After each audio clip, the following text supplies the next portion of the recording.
না, তার সামর্থ্য ছিল না, কাজকর্ম সারাদিন করা লাগতো, তিনি সারাদিন কাজকর্ম করতে পারতেন না, রাত্রিবেলায় করতেন, কিন্তু রাত্রিবেলায় তিনি কাজকর্মের ভিতরে মশগুল থাকতেন, কিন্তু ইবাদত করতে পারতেন না।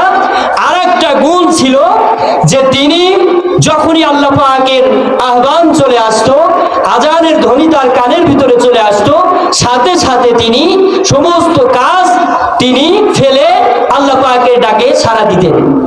এটাই হচ্ছে ওয়াজিলাত কুলুবুহুম ইন্নামাল মুমিনুনা আল্লাযীনা ইযা যুকিরাল্লাহু ওয়াজিলাত কুলুবুহুম, অর্থাৎ তার সামনে আল্লাহ পাকের আহ্বান, আল্লাহ পাকের কথা স্মরণ করিয়ে দিলে তার অন্তরটা কেঁপে ওঠে, তার অন্তরটা বিগলিত হয়ে যায়, আল্লাহ পাকের ভয়ে তার অন্তরটা বিগলিত হয়ে যায়, অন্তরটা কেঁপে ওঠে।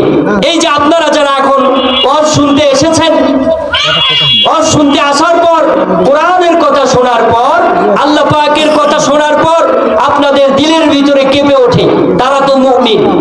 আর যাদের দিলের ভিতরে এরকম কেঁপে ওঠে না, তারা কি সেটা আপনারাই বলেন, তারা কি প্রকৃত মুমিন? তারা প্রকৃত মুমিন না। এমন তো অবস্থা যে মুসলমানের গর্ভে জন্ম নিয়েছে, আল্লাহ পাকের কথাই তাদের ভালো লাগে না। মুসলমানের ঘরে জন্ম নিয়েছে, তারা বলে আজানের ধ্বনি নাকি বেশ্যার আওয়াজের মতো, এরকম কথাও বলেছে। তাদের ভিতরে কি ঈমান আছে? তারাও কি মুমিন? কথা বলেন। সালামের শব্দকে তারা জঙ্গি শব্দ হিসেবে তারা প্রমোট করেছে, তারাও কি মুমিন? তাদের ভিতরে কি ঈমান আছে? মুহাম্মদ আরবি সাল্লাল্লাহু আলাইহি ওয়াসাল্লামকে তারা সন্ত্রাসী বলে গালি দিয়েছে, তারাও কি মুমিন? তাদের ভিতরে কি ঈমান আছে? আল্লাহর হাবিব সাল্লাল্লাহু আলাইহি ওয়াসাল্লামকে তার চরিত্র নিয়ে কথা বলেছে, তার চরিত্র নিয়ে অনেক কুলাঙ্গার, অনেক নাস্তিক মুরতাদেরা তারা কথা বলেছে, তাদের ভিতরে কি ঈমান আছে? অথচ আল্লাহ পাক কুরআনুল কারীমের ভিতরে বলেন, ওয়া ইন্নাকা লাআলা খুলুকিন আযীম, হে নবী আপনার চরিত্র তো মহান চরিত্র। আল্লাহর হাবিব সাল্লাল্লাহু আলাইহি ওয়াসাল্লামের চরিত্র কেমন ছিল?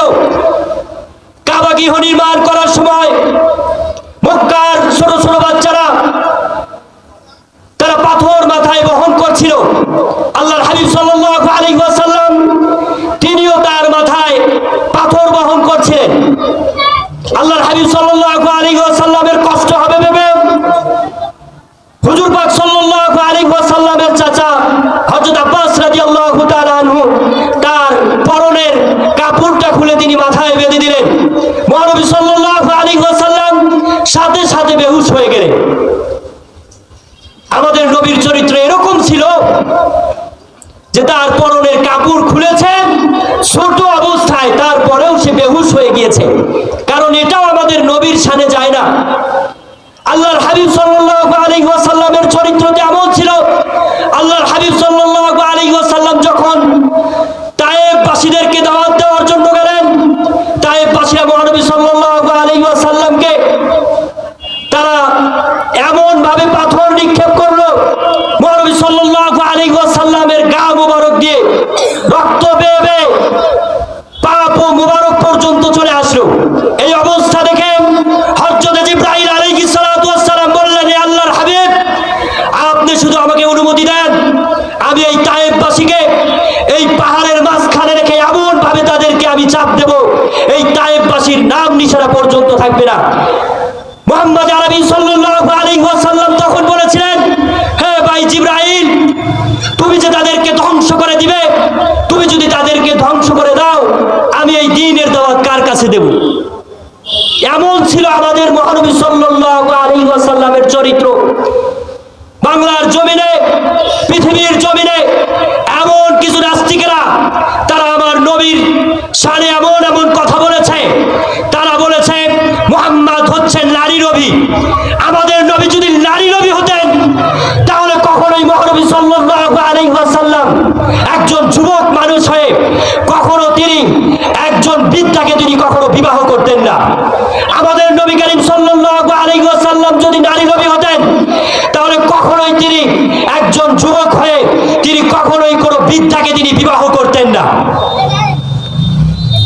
এই জন্য আমাদের নবীর শানে এরকম কথা আমরা যখনই শুনবো, বাংলার জমিনে হোক, যে কোনো জায়গায় হোক, বিশেষ করে আমাদের বাংলার জমিনে আমাদের নবীর শান নিয়ে, নবীর মর্যাদা নিয়ে কোনো যদি কেউ কথা বলে, তাদেরকে এই বাংলার জমিন থেকে গাড় ধাক্কা দিয়ে আমরা বের করে দেব।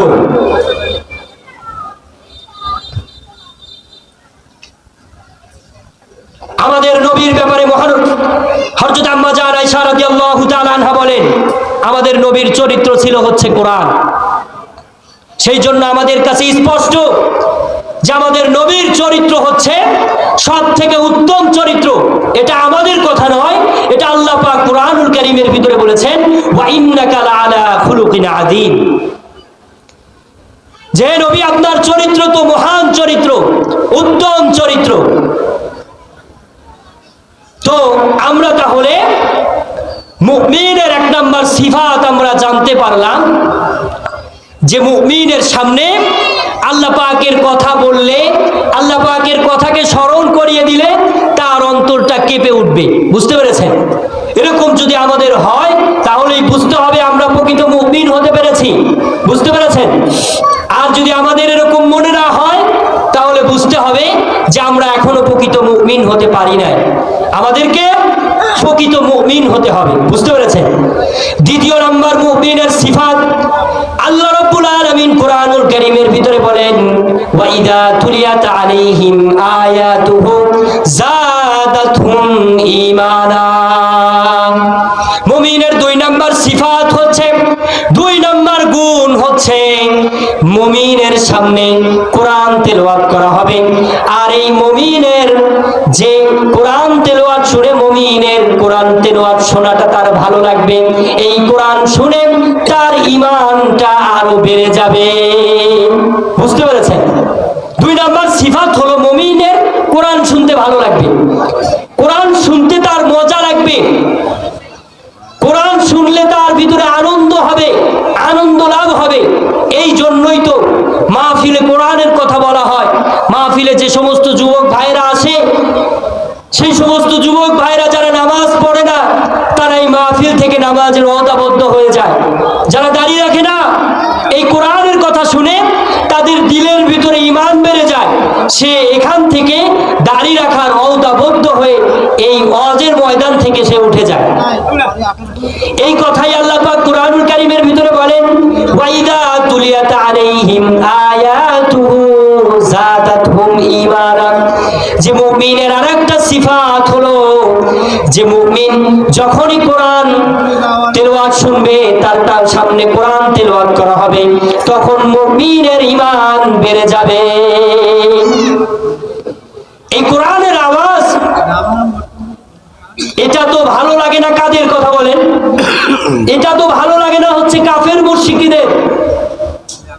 এই জন্যই তো কাফের মুশরিকেরা এই কোরআনের আওয়াজ শোনাকে তারা পছন্দ করতো না। তারা নিয়ম করেছিল, লা তাসমাউ লিহাদাল কুরআন, যে আরববাসীরা তোরা কিন্তু কোরআন শুনিস না, কোরআন তোদের শোনা যাবে না। তোরা যদি কোরআন শুনিস, এই কোরআন শুনে তোদের কান দিয়ে কোরআনের আওয়াজ ঢুকবে, অন্তরের ভিতরে ঈমান জমা হবে। কান দিয়ে কোরআন শুনবি তো অন্তরের ভিতরে ঈমান জমা হবে। এটা তো কাফের মুশরিকেরা জানে, তারাও এটা বোঝে যে কোরআন শুনলে অন্তরের ভিতরে ঈমান পয়দা হয়, ঈমান জমা হয়, কিন্তু মুসলমানেরা এটা জানে না। আল্লাহর হাবিব সাল্লাল্লাহু আলাইহি ওয়াসাল্লাম যখন তিনি কোরআন তেলাওয়াত করেন, মক্কার কাফের মুশরিকদের মধ্যে আবু জেহেল, উতবা, সাইবা, তারা মহানবী সাল্লাল্লাহু আলাইহি ওয়াসাল্লামের কোরআন শোনাকে তারা পছন্দ করতেন না। এই জন্য আরব বিশ্বের সব থেকে বড় সাহিত্যিক অর্থাৎ আরবি জগতের সব থেকে সম্রাট লাবিব ইবনে রবিকে তারা ডেকে আনলেন। উতবা, সাইবা এবং আবু জেহেল লাবিবকে বলল, হে লাবিব, তুমি আমাদেরকে মুহাম্মাদের মতো একটা কোরআন তুমি আমাদেরকে বানায় দাও, যাতে করে মুহাম্মদ যখন কোরআন তেলাওয়াত করবে তখন আমরা তার বিপরীত তুমি যেটা বানিয়ে দিবে সেটা আমরা পড়ব। একথা যখন বলল, লাবিব বলল যে এটা কোনো ব্যাপার হলো নাকি? আমি হচ্ছে আরব বিশ্বের মধ্যে, আরব জাহানের ভিতরে আমি হচ্ছে আরবি ক্ষেত্রে আমি হচ্ছে সম্রাট। জীবনে কত গদ্য আমি তৈরি করেছি, কত কবিতা আমি বানিয়েছি, এটা আমার কাছে কোনো ব্যাপার না।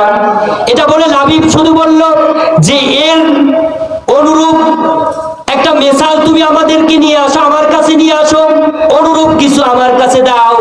এই কথা যখন বললেন, আবু জেহেল বলল এটা যদি জানতে হয় তাহলে যার কাছে কোরআন আছে তার কাছে যেতে হবে, তার কাছে যেতে হবে। লাবিব বলল তাহলে চলো তার কাছে যাই। লাবিব মহানবী সাল্লাল্লাহু আলাইহি ওয়াসাল্লামের কাছে গেলেন। যাওয়ার পর বললেন, হে মুহাম্মদ, আপনি আমাকে কোরআন শোনান, আমি কোরআন শুনবো। আল্লাহর হাবিব সাল্লাল্লাহু আলাইহি ওয়াসাল্লাম লাবিব ইবনে রবির কাছে কোরআনুল কারীমের গুরুত্বপূর্ণ কোন সূরা তিনি পড়লেন না, বড় কোন সূরা তিনি পড়লেন না, যেহেতু তিনি কোরআন বানাবে। এই জন্য আল্লাহর হাবিব সাল্লাল্লাহু আলাইহি ওয়াসাল্লাম তিনি কোরআনুল কারীমের সবথেকে ছোট সূরা সূরাতুল কাউসার তিনি তেলাওয়াত করলেন। এই তিন আয়াতের অলিকত্ব অর্থাৎ মহত্ব এবং এই তিন আয়াতের মুজিজা এমন, আল্লাহর হাবিব সাল্লাল্লাহু আলাইহি ওয়াসাল্লাম যখন পড়লেন, আউযু বিল্লাহি মিনাশ শাইতানির রাজীম, বিসমিল্লাহির রহমানির রহিম, ইন্না আ'তাইনাকাল কাউসার ফাসাল্লি লিরাব্বিকা ওয়ানহার, ইন্না শানিয়াকা হুয়াল আবতার। আল্লাহর হাবিব সাল্লাল্লাহু আলাইহি ওয়াসাল্লাম শুধু এতটুকু পড়েছেন, লাবিব সাথে সাথে তার জবান দিয়ে তিনি বের করছেন, আশহাদু আল্লা ইলাহা ইল্লাল্লাহু ওয়া আশহাদু আন্না মুহাম্মাদান আবদুহু ওয়া রাসূলুহু। যখন লাবিব কালেমা পড়লো, আবু জেহেল, উতবা, সাইবা তাদের মাথা নষ্ট হয়ে গেল যে লাবিব তোমাকে কি জন্য আনলাম আর তুমি কি করলা? তোমাকে আমরা আনলাম যে তুমি আরেকটা কোরআন তুমি আমাদের বানিয়ে দিবা, আর তুমি নিজেই কালেমা পড়ে তুমি মুসলমান হয়ে গেলা। একথা যখন বললেন, লাবিব বলল আমি জীবনে অনেক কবিতা পড়েছি, অনেক কবিতা আমি নিজে লিখেছি, অনেক গদ্য পড়েছি, অনেক পদ্য পড়েছি, কিন্তু মুহাম্মদ সাল্লাল্লাহু আলাইহি ওয়াসাল্লাম যে সূরাটি আমার কাছে তেলাওয়াত করেছে, এটা কোনো মানুষের কোনো কথা নয়, এটা কোনো মানুষের কোনো বাণী নয়, এটা স্বয়ং আল্লাহ পাকের বাণী। এটা হচ্ছে ওহীর স্বরূপ দুনিয়ার বুকে আসে, আর ওহী যার কাছে আছে, ওহী যার কাছে আসে সে আল্লাহর হাবিব ছাড়া আর কেউ নাই। যার কাছে ওহী আসে তিনি তো হচ্ছেন নবী। আমি এটা বুঝতে পেরেছি, আর দেরি করলেই ভেজাল, তাই সাথে সাথে আমি দলে ঢুকে গেছি। সুবহানাল্লাহ। লাবিব ইবনে রবি সে আরবের ভিতরে সবথেকে বড় সাহিত্যিক ছিলেন, আরবির ক্ষেত্রে তার মহারত সব থেকে বেশি ছিল। সে কোরআন বানাতে গিয়ে ছোট্ট একটি সূরা আল্লাহর হাবিব সাল্লাল্লাহু আলাইহি ওয়াসাল্লামকে কাছে শুনেছেন, শোনার সাথে সাথেই তিনি কালিমা পড়ে তিনি মুসলমান হয়ে গিয়েছেন।